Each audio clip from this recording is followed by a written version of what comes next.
लखनऊ से 1090 चौराहे के पास बनेगा स्ट्रीट फूड पार्क और एलडीए की 24 नवंबर को होने वाली बैठक में यह निर्णय होगा।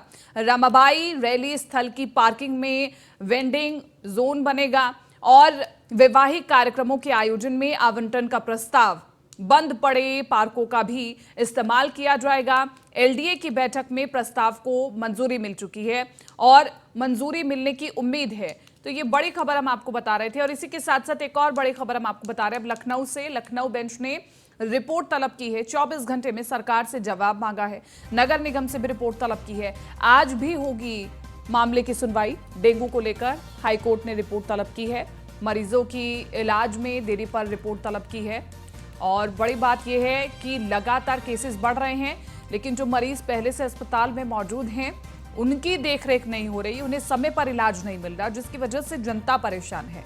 और अगर जनता परेशान है तो इसलिए प्रदेश के न्यायालय ने खुद इसमें हस्तक्षेप किया और जवाब मांगा है सरकार से भी और नगर निगम से भी।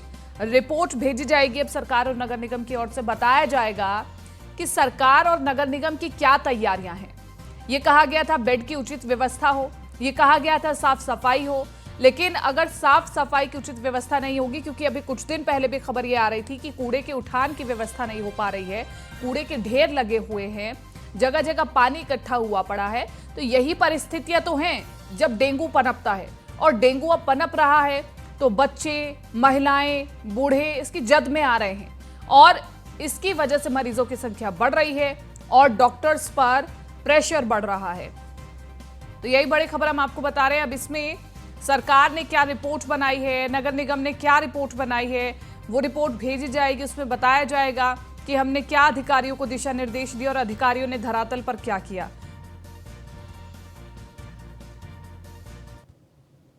हाईकोर्ट में ज्ञानवापी केस की सुनवाई होगी। मुस्लिम पक्ष की बची बहस को पूरा किया जाएगा। जस्टिस जे मुनीर की बेंच में सुनवाई होगी। आज दोपहर 2 बजे सुनवाई होगी। हाईकोर्ट में कल भी सुनवाई हुई थी। तो ये बड़ी खबर हम आपको बता रहे हैं। बची हुई बहस को पूरा किया जाएगा। मुस्लिम पक्ष की बची हुई बहस थी, उसे पूरा किया जाएगा। दोनों की बातों को सुना जाएगा, दलीलों को सुना जाएगा। उन दलीलों के मद्देनजर हाईकोर्ट किसी निष्कर्ष पर पहुंचेगा।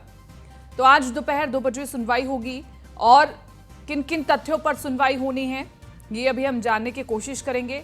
लेकिन लगातार विवाद यही चल रहा है कि वजूखाने में जो चिन्ह मौजूद है वो शिवलिंग है या फव्वारा, भी इसी पर बहस चल रही है। और श्रृंगार गौरी पर पूजा का अधिकार मिलेगा फिर से या नहीं, इसको लेकर के बातचीत हो रही है। तो जस्टिस जे मुनीर की बेंच में सुनवाई होगी।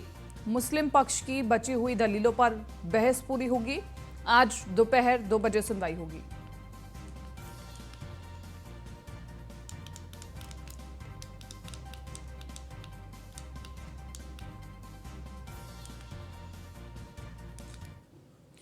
औरैया से अगली खबर आपको बताएं। औरैया एसपी चारू निगम का अजब गजब अंदाज देखने को मिला है। भेष बदलकर जिले की पुलिस को परखा, वेशभूषा बदलकर पुलिस से मदद मांगी और एक युवक के साथ बाइक से निकली एसपी और एसपी चारू निगम ने खुद डायल 112 को फोन किया। झूठी लूट की घटना की जानकारी डायल 112 पुलिस को दी। तत्काल पुलिस मौके पर पहुंची और चंद मिनट में पहुंची है। तो ये बड़ी खबर हम आपको बता रहे हैं। एसपी चारू निगम ने पुलिस को परखा, पुलिस की तत्परता को परखा, डायल 112 की तत्परता को परखा, क्योंकि बहुत शिकायतें आती हैं कि डायल 112 पर तुरंत जवाब नहीं मिलता है और बहुत बार डायल 112 को ट्राई किया जाता है, लेकिन या तो फोन नहीं उठाया जाता या लगता ही नहीं है नंबर।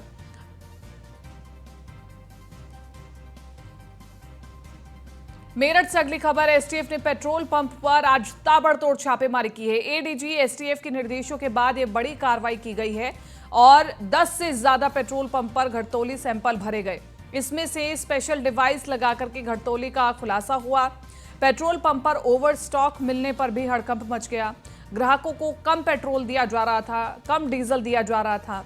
घटतौली मिलने पर 5 पेट्रोल पंप को सील कर दिया गया है। उन पर मुकदमा भी दर्ज करने की बात की जा रही है। घटतौली में यूज होने वाली चिप मदरबोर्ड बरामद की गई है। तो ये बड़ी खबर हम आपको बता रहे हैं। ग्राहकों को कम दिया जा रहा था पेट्रोल और डीजल। तो ये बड़ी खबर हम आपको बता रहे हैं। घटतौली मिलने पर 5 पेट्रोल पंप सील किए गए हैं। तीनों के अंदर फिटिंग पाई गई हैं और एसटीएफ की टीम ने यहाँ पे छापा मारा था, उसमें यहाँ पे फिटिंग मिली है। अच्छा, क्या हो रहा था उसमें? फिटिंग्स में क्या कर रहे थे? फिटिंग में उसमें आपका मीटर की रीडिंग रोकी जा रही थी और सेल करी जा रही थी। यानी जो खराब मतलब मिलावट का गोरख धंधा चल रहा था। हाँ, स्टॉक प्लस में पाया गया है। कितना स्टॉक एवरीडे यूज होता था, किस तरीके से? नहीं, ऑटोमेशन में जैसे डीजल 17,000 दिख रहा है और टैंक में 31,000 मिला है और पेट्रोल 6,000 है और मौके पर 8,000 मिला है। जिला प्रशासन की टीम, लोक स्थानीय पुलिस और एसटीएफ की टीम द्वारा मेरठ जनपद में नियारा और एसर पेट्रोल पंप पर छापेमारी की जा रही है और इन्होंने एक कंप्रोमाइज़ जो है ऑटोमेशन सिस्टम लगा रखा है, जिससे जो है कंप्यूटर में इनका रियल स्टॉक और ओरिजिनल स्टॉक में जो कंप्यूटराइज स्टॉक दिखा रहा है और ओरिजिनल स्टॉक में बहुत ज़्यादा अंतर है। उस संबंध में आपूर्ति विभाग की टीम द्वारा जो है जांच पड़ताल करके और आवश्यक विधिक कार्रवाई की जा रही है। जिला प्रशासन हापुड़ से अगली खबर आपको बता रहे, गढ़मुक्तेश्वर क्षेत्र बना फर्जी अस्पतालों का हब। बिना परमिशन फर्जी अस्पतालों का बोलबाला चल रहा है। अस्पतालों पर अंकुश लगाने में सीएमओ नाकाम साबित हो रहे हैं। गढ़मुक्तेश्वर इलाके में फर्जी आदर्श अस्पताल ट्रॉमा सेंटर चल रहा। डॉक्टर की लापरवाही के चलते युवक की जान जाने का आरोप है। बिना परमिशन खुले हैं फर्जी अस्पताल और ट्रॉमा सेंटर। बड़े बड़े अस्पताल देख गुमराह हो रहे हैं मरीज और मरीज की मौत के बाद नींद से स्वास्थ्य महकमा जागा। स्वास्थ्य विभाग ने फर्जी चल रहे अस्पताल और एक क्लिनिक को सील कर दिया है। तो ये बड़ी खबर हम आपको बता रहे हैं। जब किसी युवक की जान चली गई तब स्वास्थ्य विभाग की नींद खुली और फर्जी चल रहे इन अस्पताल और ट्रॉमा सेंटर को सील किया गया है। तो बड़ी खबर हम आपको बता रहे हैं, मरीज की मौत के बाद नींद से जागा स्वास्थ्य महकमा। और ये कोई नई बात नहीं है। हापुड़ गढ़मुक्तेश्वर में फर्जी अस्पतालों का हब बना हुआ है। यहाँ पर अगर जांच की जाए तो कई फर्जी अस्पताल मिलेंगे। हाँ जी, यहाँ अस्पताल में हुई है? हाँ जी, अस्पताल में जी। अच्छा, सूरज ने कैसे भेजा था? सूरज ने बोला था कि देखो मेरे बस की बात नहीं है, मैं आपके साथ चल रहा हूँ, एडमिट करा दूंगा अस्पताल में। क्या नाम है तुम्हारा? मेरा गणेश नाम है जी। पापा का क्या नाम है? पिताजी का राममूर्ति केवट जी। यहाँ डॉक्टर साहब, कौन से डॉक्टर साहब के अंदर में इलाज चल रहा था? ऐसे तो नाम पता नहीं जी। अस्पताल में आज न्यूज़पेपर के माध्यम से सूचना मिली थी कि किसी की डेथ हुई है, तो उसमें जो प्रभारी हैं तो उनसे मैंने आज कहा था कि उस अस्पताल को सील करवा दिया है। क्या कारण रहा है कि कैसे मौत हुई, तो कुछ पता चल पाया? अभी तक कारण का पता नहीं चल पाया, क्योंकि मैं गढ़ मेला में बिजी हूँ, तो मुझे कारण तो नहीं पता चल पाया है, लेकिन आज सील करा दिया है। उसके बाद जांच होगी और जांच के बाद ही आगे कार्रवाई की जाएगी। अस्पताल बरेली से अगली खबर बता रहे, 5 हत्यारोपियों को आजीवन कारावास की सजा मिली है। कोर्ट ने 87,000 रुपए का जुर्माना भी लगाया है। 2016 में शादी समारोह में घुसकर फायरिंग की थी। फायरिंग में नगर निगम कर्मचारी की मौत हो गई थी। बरेली के थाना कोतवाली क्षेत्र में ये पूरी वारदात हुई थी। तो बड़ी खबर हम आपको बता रहे हैं, जहां पर हत्यारों आजीवन कारावास की सजा सुनाई गई है। 2016 का यह मामला था। 2016 में एक शादी समारोह में जाकर के फायरिंग की गई थी और फायरिंग में एक नगर कर्मचारी की मौत हो गई थी। तो बरेली के थाना कोतवाली क्षेत्र में वारदात हुई। 5 हत्यारोपियों को आजीवन कारावास की सजा सुनाई गई है और यह बड़ा फैसला है। 87,000 रुपए का जुर्माना भी लगाया गया है। –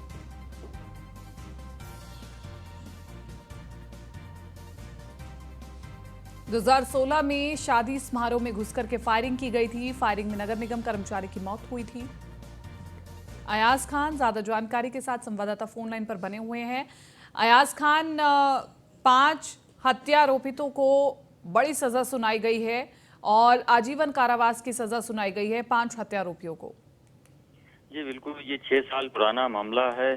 6 साल बाद न्याय मिला है। 5 लोगों को 87,000 जुर्माने के साथ आजीवन कारावास की सजा सुनाई गई है। जब ये सजा सुनाई गई थी, दोनों पक्ष की ओर से काफी भीड़ जमा थी और लोग इस फैसले को लेकर के काफी लोग, कुछ लोग उनके पक्ष में भी थे, कुछ विरोध में भी थे। कहीं ना कहीं इसको लेकर के एक शादी समारोह में फायरिंग की थी, खुलेआम अंधाधुंध फायरिंग करके एक की हत्या कर दी गई थी इसमें। तो कहीं ना कहीं एक बड़ा फैसला है और इसको लेकर के एक बड़ा अच्छा मैसेज भी क्षेत्र में जाएगा कि लोगों को 6 साल बाद और जल्द ही और के मुकाबले जल्द ही न्याय मिला है। तो कहीं ना कहीं एक बड़ा फैसला है। इसको लेकर के काफी लोग सराहना भी कर रहे हैं और 6 साल बाद ये न्याय मिला है। 5 लोगों को आजीवन कारावास की सजा सुनाई है। तो कहीं ना कहीं उन पीड़ितों से बात हुई तो उनके घर को, परिवार को इस चीज का उन्होंने कहा हमें खुशी है इस बात की कि हमें न्याय मिला है और इन लोगों को सजा हुई है। जी ठीक है, शुक्रिया तमाम इस जानकारी के लिए।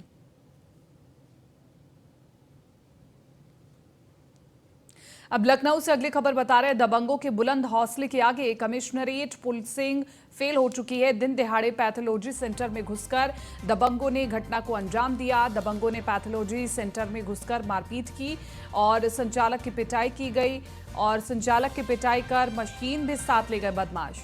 मारपीट का सीसीटीवी वायरल हुआ है और पुलिस पर एफआईआर दर्ज न करने के आरोप हैं। गाजीपुर थाने के सेक्टर 17 स्थित पैथोलॉजी का ये पूरा मामला बताया जा रहा है। तस्वीरें हम आपको दिखा रहे हैं। अब तस्वीरों में देखिए कि किस तरह से बदमाश मारपीट करते हुए नजर आ रहे हैं, बेरहमी से पीटते हुए नजर आ रहे हैं। नीलेश चौहान ज्यादा जानकारी के साथ संवाददाता बने हुए हैं फोन लाइन पर। नीलेश, क्या पूरा मामला एक बार विस्तार से बताएं।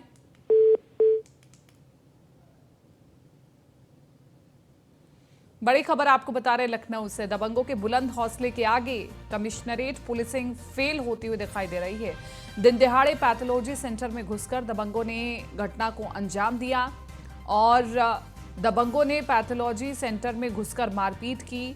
तस्वीरें हम आपको दिखा रहे हैं।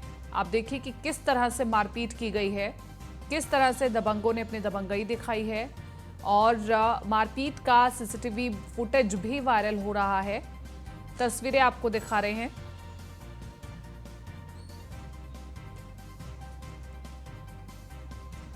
आप ये देखिए कि 2 से 3 युवक किस तरह से एक पैथोलॉजी सेंटर में एक युवक को पीटते हुए दिखाई दे रहे हैं। पूरा मामला भी समझने की कोशिश करेंगे और आखिरकार मुकदमा पुलिस क्यों नहीं दर्ज कर रही है, ये भी बड़ा सवाल बना हुआ है। और लखनऊ कमिश्नरेट के आगे दबंगों के हौसले बुलंद हो रहे हैं। सवाल पूछे जाएंगे कि आखिरकार क्यों पुलिस इस तरह के मामलों में कार्रवाई करने में सक्षम नहीं है।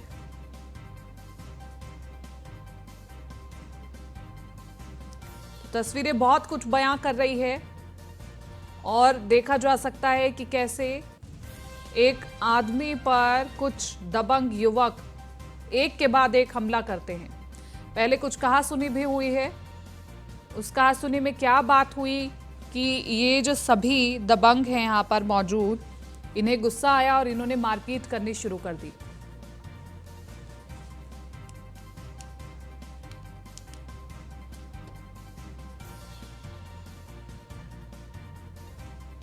तो ऐसी कई घटनाएं अब लखनऊ में एक के बाद एक सामने आ रही हैं, जिसको लेकर के सवाल खड़े हो रहे हैं।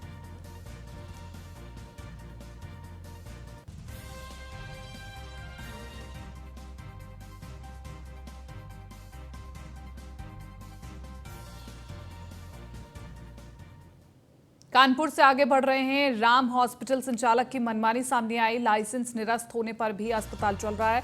सीएमओ ने अस्पताल का लाइसेंस निरस्त कर दिया था। स्वास्थ्य विभाग की टीम ने कोई कार्रवाई नहीं की। लाइसेंस रद्द होने के बाद लगातार मरीजों की भर्ती की जा रही और कल्याणपुर थाना क्षेत्र के इंदिरा नगर का पूरा मामला बताया जा रहा है। तो सीएमओ ने अस्पताल का लाइसेंस निरस्त किया था और स्वास्थ्य विभाग की टीम ने कोई कार्रवाई नहीं की। तो ये बड़ी खबर हम आपको बता रहे हैं। हाँ, देखिए एक मामला संज्ञान में आया था जो उस पर कार्रवाई हुई है नियमानुसार।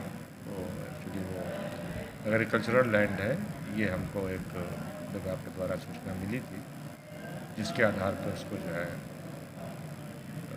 निरस्त किया गया उसका लाइसेंस। तो ये किया गया था, कार्रवाई हुई है।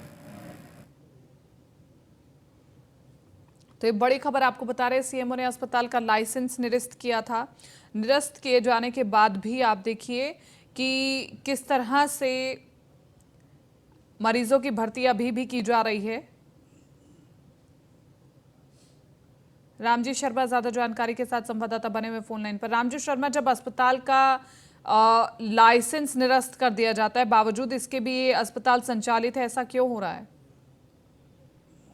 जी बिल्कुल, मैं आपको बता दूं, ये पूरा मामला जो कल्याणपुर थाना क्षेत्र के में पड़ने वाले श्री राम हॉस्पिटल का है। पिछले दिनों वहाँ इस हॉस्पिटल में एक बच्चे की मौत हो जाती है, जिसके बाद पूरे मामले में जांच होती, पता चलता है कि इस हॉस्पिटल का लाइसेंस था, जो इसने कागज लगाकर हॉस्पिटल खोलने लाइसेंस लिया था, वो सारे कागज जो फर्जी थे, फर्जी डॉक्यूमेंट लगाए गए थे, जिसको लेकर के कल्याणपुर थाने में मुकदमा भी दर्ज कराया गया था। खुद सीएमओ जो डॉक्टर आलोक रंजन कानपुर सीएमओ है, उन्होंने साफ तौर पर इस लाइसेंस को निरस्त कर दिया। निरस्त करने के साथ ही उस पर मुकदमा दर्ज किया था, लेकिन मनमानी देखिए, गुंडाई देखिए, सारे आदेशों को, सारे चीजों को दरकिनार करके वो दोबारा उसने हॉस्पिटल खोल दिया और दोबारा से हॉस्पिटल चला रहा है। इस पूरे मामले में कहीं ना कहीं स्वास्थ्य विभाग की लापरवाही तो सामने आ ही रही है, क्योंकि जब सीट करा दिया गया था, सारी चीजें हो गई थी और स्थानीय पुलिस ने जब उस पर मुकदमा दर्ज किया तो उसकी गिरफ्तारी क्यों नहीं अभी तक की गई, यह एक बड़ा सवाल है, जिसको लेकर के फिलहाल कहीं ना कहीं जिला प्रशासन हो, चाहे पुलिस की विभाग की टीम हो, चाहे वो स्वास्थ्य विभाग, सभी सवाल खड़े होते हैं कि इस तरह से अगर कोई भी व्यक्ति, कोई भी हॉस्पिटल संचालक या पोर्टल वाले हो, अगर इस तरह से कार्रवाई होने के बाद भी अगर वो हॉस्पिटल खोलते हैं, तो ये कहीं ना कहीं उनको साफ और चुनौती अब देखने वाली बात यह होगी। फिलहाल सीएमओ ने फिर दोबारा कार्रवाई करने के लिए स्थानीय पुलिस को सूचना दी है, स्वास्थ्य विभाग की टीम को निर्देश किया है। अब आगे क्या कार्रवाई की जाएगी श्री राम हॉस्पिटल संचालक के खिलाफ, यह एक बड़ा सवाल है। जी अभी रामजी शर्मा, जिस तरह से लाइसेंस निरस्त कर दिया गया, अस्पताल फिर भी चल रहा है, तो अब क्या कार्रवाई बनती है इस पर? इस पूरे मामले में डॉक्टर जो सीएमओ डॉक्टर आलोक रंजन, उनसे बात की गई तो उन्होंने साफ तौर पर कहा कि लाइसेंस निरस्त होने के बाद भी श्री राम हॉस्पिटल को संचालित किया जा रहा है, जिस पर उन्होंने पुष्टि करी। साथ ही उन्होंने कहा कि अब उन पर दोबारा जो मुकदमे की कार्रवाई है, दोबारा FIR दर्ज कराई जाएगी। इस सरकारी आदेशों को की अवहेलना करने का उनको मुकदमा दर्ज कराएगा, साथ ही जल्द उनकी गिरफ्तारी भी कराई जाएगी। और उस बिल्डिंग के जो कागज है, जो अवैध तरीके से लगाए गए थे, जिस मालिक से, जो उस बिल्डिंग का मेन ऑनर है, जिससे साथ एग्रीमेंट करने के बाद उन कागजों को गलत तरीके से स्वास्थ्य विभाग लगाया गया, तो उस बिल्डिंग पर भी KDA की तरफ से कार्रवाई कराने के लिए भी जो KDA सचिव है, उन पर पत्र लिखा जाएगा, जिससे कि उस बिल्डिंग को ये गिराया जाए और जो संचालक है, जो सरकारी आदेशों का अवहेलना कर रहा है, उसकी गिरफ्तारी करके जल्द से उसको जेल भेजने का काम भी कराया जाएगा। जी ठीक है, शुक्रिया तमाम इस जानकारी के लिए। फिलहाल इस बुलेटिन में मेरे साथ इतना ही, दीजिए इजाजत, नमस्कार।